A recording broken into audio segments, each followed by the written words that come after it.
Political harassment. Ganyan inilarawan ni Vice President Sara Duterte ang pagbawi ng Philippine National Police sa kanyang mga police escort. Sa isang open letter kay PNP Chief Romel Marbil, sinabi ng bise na binawasan ng kanyang security personnel matapos siya magbitiw bilang Education Secretary, matapos siyang ihambing sa isang sakuna o catastrophic event ang State of the Nation address ng Pangulo at matapos lumabas ang anyay cocaine video. Malinaw rin daw na tinarget sa relief order ang mga pulis na pinagkakatiwalaan niya at matagal nagsilbing security nila ng kanyang amang si dating Pangulong Rodrigo Duterte.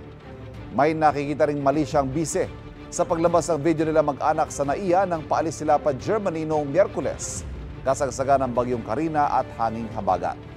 Una ng bise, ang video ay kuha sa bahagi ng NAIA ng mga empleyado at piling mga tao lang ang maaaring makapasok. Bukod dyan, may mga operatiba rin daw ng PNP na pumunta sa lugar na kanyang tinitirhan at pilit umunong inaalam kung saan mismo ang kanyang inuupahang bahay. Kinuwestiyon din ng bise ang sinabi ni Marbil sa isang panayam na wala umanong nakikitang banta laban kay VP Duterte.